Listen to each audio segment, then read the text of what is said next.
Hey everyone, it's Andrew Klavan with this week's interview with Ross Douthat. His new book is called Believe, Why Everyone Should Be Religious. And I just think this is a really important topic. And before I started podcasting, which is like 10, 12 years now, I was still predicting that there would be a religious revival from the top down, meaning from the intellectual set down. And I think that's actually happening. There was a piece in the Free Press by Peter Savodnik, which said something profound is happening. Instead of smirking at religion, some of our most important philosophers, novelists, and public intellectuals are now reassessing their contempt for it. I knew this was going to happen for a lot of different reasons. Many people say to me, how do you make such brilliant predictions? No one ever says that to me. No one has ever, not even my wife. My wife, I'll say, do you remember I predicted that? She'll be like, yeah, I wasn't listening. But among the truly intelligent people talking about religion is Ross Douthat, a columnist for the New York Times, and a great columnist for the New York Times. I recently made a joke about the New York Times opinion page, which I sometimes call Knucklehead Row, being like a cocktail party in an insane asylum where every now and again Ross Douthat comes up to you and grabs you by the arm and says, I'm not supposed to be here, please get help. His column is terrific. His books are terrific. I'm reading this book, Believe, Why Everyone Should Be Religious. I recommend it highly. Ross, it's great to see you again. How you doing? It's great to be here. And Andrew, I've always wanted to ask you, how do you make such correct predictions? I've been thinking this to myself for years, and finally I have the chance to ask it. It's just amazing how many people don't say that to me. So let's talk about this. It's called Believe, Why Everyone Should Be Religious. What do you mean by believe? And the reason I ask you this is that my friend Jordan Peterson is a wonderful, wonderful guy, really interesting guy. He's talking all the time about religion, but he always talks about it in these Jungian terms, in terms of meaning and archetypes. And to me, I think believing is something actually a little bit more down to earth than that. Do we believe in the things we read in the Bible, for instance? Is that what you're talking about? Yeah, that's what I'm talking about. And, obviously, as the subtitle suggests, this is a book for everyone. Everyone should buy it, but it is specifically pitched among other groups, people who are in a kind of Jordan Peterson position, and in the position, I think, of some of the figures profiled in that Peter Savodnik piece you recommended too, which is to say, people who have sort of moved beyond the new atheism, beyond Richard Dawkins and Christopher Hitchens, into a zone where they aren't hostile to religion. They think religion is good for society. They think maybe it captures deep Jungian archetypes, provides positive guides for life, and so on. So they want religion on those terms. But they think that in order to become fully religious, they have to essentially give up on some aspect of their reason, right? Their seriousness as modern scientific people who don't believe in miracles, and if they believe in a God, it must be some sort of distant, very conceptual kind of God, and so on. And so I'm sort of making an argument that says, this is not a book about how religion is just good for you or how it's just good for society. I think people are sort of persuaded of that already. It's an argument that the religious picture of reality, and it's an ecumenical book. It's not just the Christian picture, right? It's a sort of a picture that I think is common to most of the great world religions, where there is an underlying order to the universe. There is some kind of originating creator. There is some kind of moral architecture. There is the possibility of miracles, the supernatural. Human beings are placed here for a reason. We are central to the drama of the universe, whatever it may be. All of that, I'm arguing, is actually more reasonable, more grounded in what we know, not just from human experience, but from science itself, than the sort of materialist, naturalist, purely secular alternative. So when you talk about that science, I mean, this has been a big topic lately. My son wrote, I think, a very good book about it, which a terrific book. Yes. Yeah, which you mentioned in your column, and you write about the fact that how much do we feel? We feel now that science, at some point, it might have been fair to extrapolate from Newton that we're living in this clockwork universe, but we've gone way beyond that now, and it really does seem that science is confirming a lot of, at least opening the path to a kind of realistic faith. How much, I know this is an ecumenical book in a lot of ways, but how much does science confirm the idea of, let's be just blunt about it, things like demons and angels and miracles, and what do Right. you think we are allowed to believe in the scientific world as it is? I mean, I think by definition, the science that we do is going to struggle to confirm the reality of incorporeal beings, right? Right. Who are not subject, by definition, to laboratory experiments, right? You can't put the Archangel Gabriel in the laboratory. You can't, if you're Roman Catholic, you can't, subject saintly interventions to a sort of double-blind controlled trial process, right? So there's always going to be a sense in which to believe in the miraculous, by definition, is to believe that there are things that happen in the universe that don't follow scientific regularities. But there are three reasons why I think that belief is still compatible with sort of the modern world picture as we have it, right? The first is that these experiences, these events, these happenings just haven't gone away in under sort of allegedly disenchanted conditions. And if you go back and read, David Hume, some of these late 18th century skeptics and would-be rationalists, there's this strong sense that, once we don't have an established church anymore, once belief isn't imposed on people, that sort of religious experience, miracles, all these things will sort of fade into a kind of mythical past. And nothing like that has happened. And to the contrary, there are whole areas like near-death experiences, for instance, this very strange terrain that has been opened more by modern medical science because guess what? We bring a lot more people back from the dead or the near dead than in the past. So that's one point. Then the other point is related to the point that your son makes in his book, right? Which is that,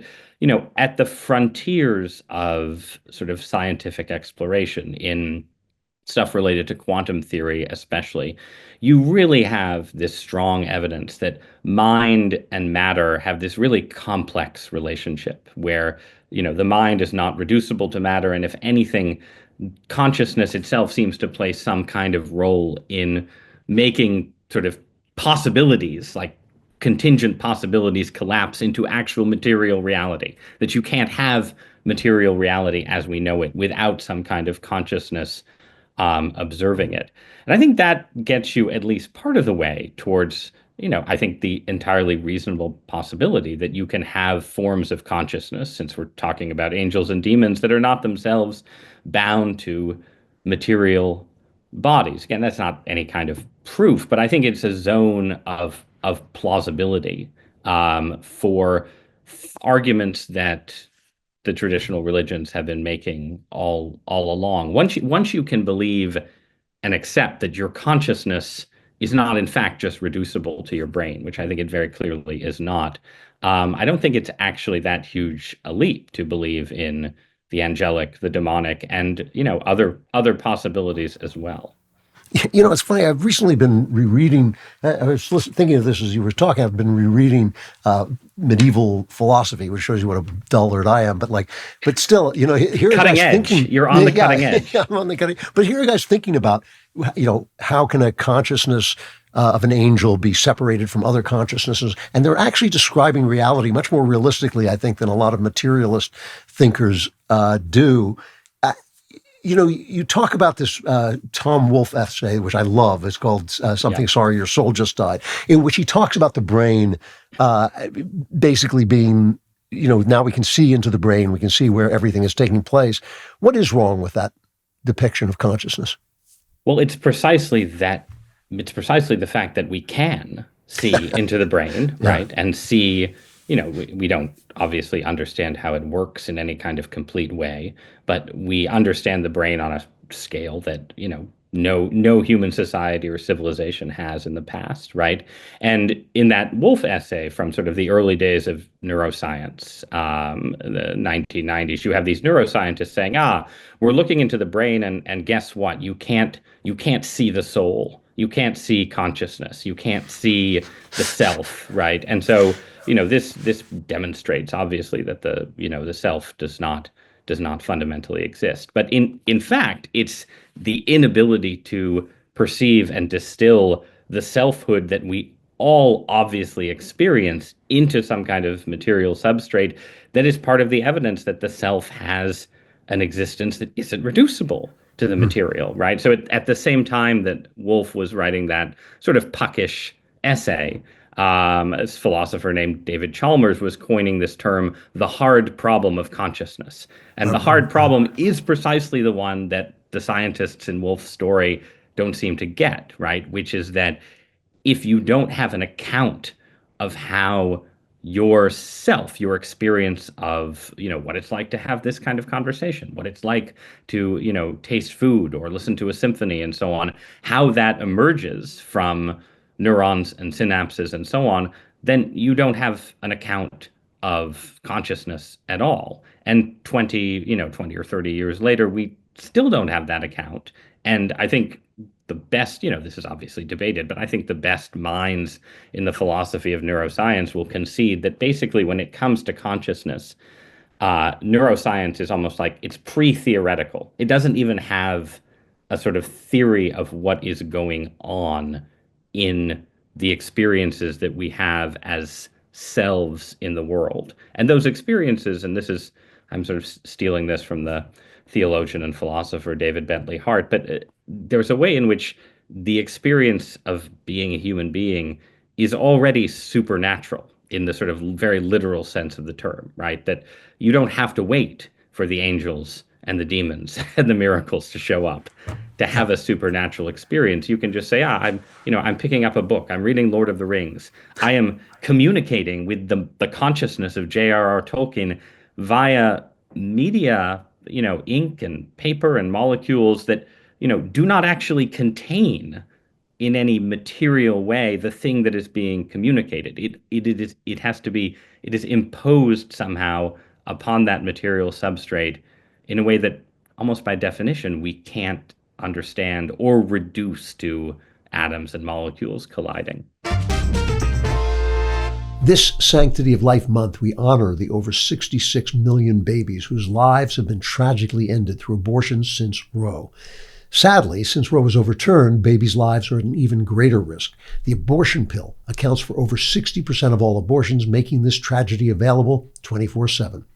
But in the midst of this darkness, there is a light that shines. Preborn has rescued over 300,000 babies from abortion.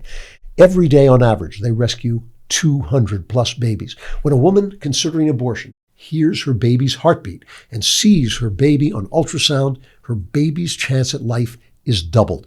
Preborn shares free heartbeats and God's love for mother and child, and they need our help. For just $28, the cost of a dinner, you can sponsor an ultrasound to introduce a mother to her baby for the first time. 100% of your donation will go towards saving babies. Help us. Just dial pound 250 and say the keyword baby. That's pound 250 baby, or donate securely at preborn.com/Klavan. That's preborn.com/KLAVAN. If you have the means, consider a leadership gift to save babies in a big way. Your tax-deductible donation of $5,000 will sponsor Preborn's entire network for 24 hours, helping to rescue 200 babies. To donate, whatever you can donate, dial pound 250 and say the keyword baby. That's pound 250 baby, or donate securely at preborn.com/Klavan. That's preborn.com/Klavan. Preborn has a 100% charity rating. You can give with confidence.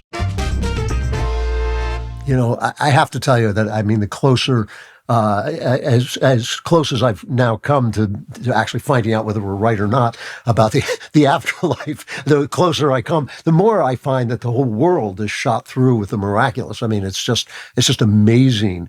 The simple experience of being conscious in the material world is you use this great phrase, the magical thinking of emergence, the idea that out of flesh can arise consciousness is in itself.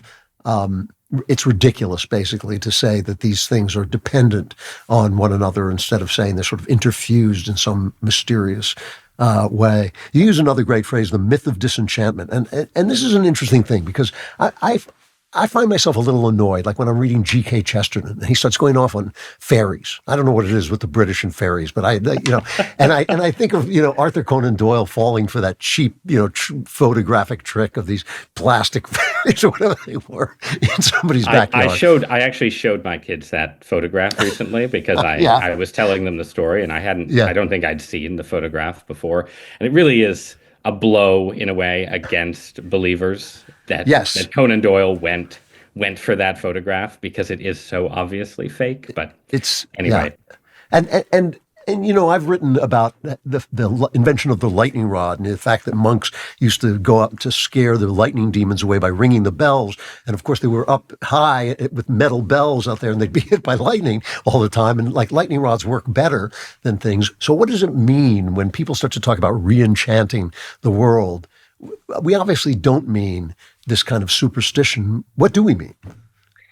I mean, I think so. I use the term the myth of disenchantment just because I think that it is the case that supernatural, mystical, numinous, spiritual, whatever term you want, those experiences have all continued and persisted throughout the history of the last few hundred years, right? So the idea that we are in a world in which those experiences have disappeared and no one can possibly believe in them anymore is just sort of false. I think what has been disenchanted is what in the book I call official knowledge, right?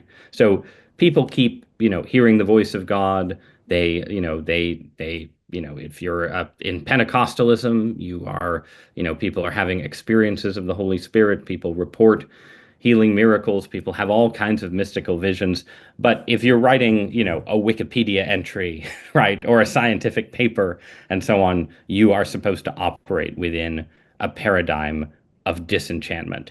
And I don't think that that's necessarily bad for some of the reasons that you just described, right? The reality of the enchanted is that it is irregular, unpredictable, right? If there are fairies, they show up when they want to, not when Arthur Conan Doyle has happens to have a camera trained on them, right? So you can't actually build the you can't build sort of effective systems of predictable knowledge on enchanted experience. And this was what sort of the early modern scientists figured out when they set aside alchemy, right, in favor of modern science. And I think that remains true today. So arguing for a greater appreciation for enchantment isn't an argument that we need to send the monks up with the bells, right, to ward off the demons. It's more an argument that we need to recognize that, hey, there's still this wide range of highly unpredictable and yet fairly consistent experience, ranging from demonic possession to, near-death experiences to miraculous healings to just sort of a baseline of weird mystical experiences of the world that hasn't gone away, that's part of human experience, and that has to be fitted into any kind of comprehensive portrait of reality. If your portrait of reality says about these things, well, they're all just illusions generated by the brain through some process we can't understand, via a mind that we can't understand, then you aren't actually wrestling with the scale and reality of these phenomena. But look, I mean, as a Christian, right, I think there's actually also a danger here, which is that if these phenomena exist, if there are spiritual realities, they include dangerous and potentially hostile realities, right? And you don't actually want people going out and saying, well, we're going to systematize this and build some sort of consistent model of communication with enchanted beings. The Hmm. applications of Yeah, that end up in the zone of, you probably the C.S. Lewis's novel That Hideous Strength, right, which is yeah, this great great sort of novel. sci-fi fantasy where you have this agency like a health and science bureaucracy, right? And as the protagonist penetrates ever deeper into this health and science bureaucracy, first he thinks it's all scientific technocracy, then he thinks they're conducting supernatural experiments, and then by the end he realizes they're actually communicating with the devil himself. And you Yeah, you don't want to go down that road. You want to leave the enchanted realm where it belongs, but you also want to recognize its resilient role in human affairs. Yeah, that is in keeping with a lot of these great Catholic thinkers and philosophers. The medievalists, were very cautious about this stuff, even though they believed in it. They were not systematic about it, and they understood the dangers of it. We're talking to Ross Douthat, the terrific columnist for the New York Times. His new book is "Believe: Why Everyone Should Be Religious." And I have to say, it's really good, and it's not just very smart and informed, but it's also incredibly readable. You have a thing where you quote from The Sopranos, which is, I think, one of the best TV shows ever. I know I'm not alone in saying that. But one of the things I loved about The Sopranos was that its undercurrent, that amidst all this evil that's going on, there actually is a spiritual world of good that it's being played up against. I call it silhouetting in the arts when you're showing you the black stuff, but the white stuff is all around it. And that was something that's in The Sopranos. It's not in a lot of stuff like Breaking Bad or lesser shows. And you have this hilarious quote where, after I think A Vision of the Virgin Mary, Tony Soprano says, "Yeah, this stuff is around, but you got to get down to business and actually do your job, which is killing people and extorting things." So what difference? What practical difference does it make? If there is a God, let's put it that way. What practical difference? Yeah, I mean, because I think you're absolutely right about part of the greatness of The Sopranos. Right, is that it is a case study in what we were just talking about, how there is this sort of enchanted backdrop to these characters where they keep having, they have near-death experiences. One of the mobsters has an experience where purgatory is being an Italian in an Irish bar, right? For forever and ever, world without end.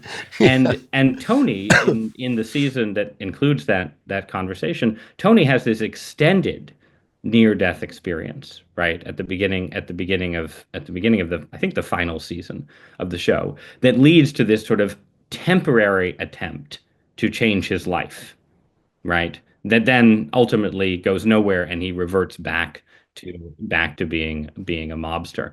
And I think that's, the mobster part is the extreme version, but I think that's actually quite commonplace, right? That you have people who have sort of brushes with ultimate reality. Maybe they're sort of personal encounters and mystical experiences, or maybe they're intellectual encounters and so on, but it doesn't change their life, right? You could call these sort of non-conversion stories. And in a way, I think in the book, I express a certain kind of frustration with that attitude, right? I think ultimately, the sort of basic old-fashioned pitch for religion, that you are going to die. Your life is finite and time-bound. If you think there is any chance at all that you are a player in some larger drama that extends beyond your death, then you should be really, really interested in it, right? This is obviously a version of Pascal's wager, but I think Pascal's wager makes a great deal of sense. And you don't have to go, I don't think it's a 1 in 1,000 probability that this is the reality of human life. I think it's a much, much higher probability than that. So at some level, what I'm trying to do in the book is sort of take people who have this kind of encounter with religion and sort of, grab them by the lapels a little bit and say, okay, if you're open to this stuff, then you have to take it seriously. You have to take it more seriously than you do right now. But it is also important, for all of us, believers, non-believers, to, have sympathy for the extent to which our lives are lived in a zone of constant busyness and distraction and so on. And I don't want to pretend that I myself am constantly aware of my own mortality or constantly praying or thinking about God or anything like that, right? Like, the nature of modern life is such that we are very busy, we are very comfortable, we are very distant most of the time from death. Not eventually we're not, but to a degree that was not true in the past. And all that, I think, makes it understandable that whatever the logic of religious commitment, it can sort of slip and drift away from people very, very easily. Yeah, there's another side to this too, though. You write about this in Believe, but one of the things I have found is that the minute you accept faith, that there are all these people whose theology, the details of whose theology, are very, very important to them in ways that I feel are kind of off-putting. I mean, you're a Catholic. I'm an Anglican Catholic, which is Catholic light, but it's still, the orthodoxies matter to me. No, but the orthodoxies do matter to me. They create the image of the other world that I'm, responsible to. But I find this kind of virulent insistence that you accept the perpetual virginity of Mary, or that Jews can't be saved, or all of these kind of things they create a vision of an afterlife that is not in keeping with any kind of Christian morality I can think of. The idea that a little girl who was thrown into a gas chamber at the age of 5 because she was Jewish is going to be waiting online next to a Christian Nazi, and St. Peter's going to say, I'll take the Nazi, but the girl's screwed because she's Jewish. That doesn't make any sense to me whatsoever. And I have this great faith that I'm not the judge of things. God is going to work it out, and it's going to be perfect, and that's all. But I don't have to bother anybody about that. It's not my job. And I'm wondering, is there a way that we can endorse the orthodoxies without just alienating anybody who has questions about it, or at least has, a personal view that's different? Well, I mean, I'm here to persuade you of, the dogma of the Immaculate Conception of the Virgin Mary, Andrew. Obviously, as a Catholic, Thanks for coming, Ross. I can't let that one pass. But no, I mean, well, I was serious about that, but in continued seriousness, I would say that there has to be a balance, right? Like in certain ways in this book, I'm making a fairly liberal argument, right? Where I am, for most of the book, at the very end, I talk explicitly about my own Christian faith. But for most of the book, I'm trying to push people onto serious religious paths, be they Jewish, be they Christian, be they Muslim, be they Buddhist, and say, you need to give God something to work with and see what happens next. And I do have, without being a universalist, I do have, from my own perspective, a fairly open view of how many people can be saved and how, right? I think that there is, within Christian theology, plenty of room to assume that virtuous people outside of formal communion with Roman Catholicism can be saved. So in that sense, I am sort of arguing for a kind of general openness and a sense that the most important thing is that first step into practice and belief. At the same time, what I would defend is, once you are inside a tradition, once you feel like you are committing to Roman Catholicism, Orthodox Judaism, Anglicanism of some, particular flavor, right? Those traditions exist for a reason and have their own internal logic and consistency, right? And it isn't just an accident that Catholicism has ended up with a particular set of teachings and ideas. And you do want to take that sort of matrix of ideas seriously as a believer, and not just sort of assume, well, it sounds like nonsense to me, and so I'm going to sort of take 80% and draw the line there. You want to go, I think, a bit further into consideration of why the system and the tradition has ended up in the particular place where it is. But I do think, from an intra-Christian perspective, I would say my own perspective, I became a Catholic as, late in my teens. And 20 or 25 years ago, I would have said, I find it easier to understand why people are atheists sometimes than why they're Protestants, right? I had a certain kind of Catholic pride and chauvinism. And today it's the reverse. I think I have become much, much more skeptical of the logic and consistency of any kind of atheism than I was back then, but also more aware of the real divisions within the Catholic Church and the reasons that people who share my Christian faith end up in different places. But Mary, we can do another show about Mary, Andrew, sometime. No, I'd love to. I would love to argue that with you. But the thing about it is, I agree with everything you just said. I mean, my church. If you came to my church, you would think like it was more Catholic than the church that you go to. I mean, it's an amazing. Well, let's not go too far. But no, it's okay. It's an amazingly conservative Anglican church, but still, I agree with you about the orthodoxies, but I also agree with what you just said. I mean, what it comes down to is some of the smartest people who have ever lived for 2,000 years have been thinking about this faith. And when some, post-grad comes out and tells you that it's all nonsense, you have every reason to doubt them. I'll give you, let me finish with this because we're running out of time. Where do you think people should start? How do you think people start to find faith again? I think obviously it depends on the person, right? And sort of where you are situated in your life. There's a certain kind of person, the most intellectually minded person who, if they said, all right, I want to take religion seriously, I think there might be a God, what should I do?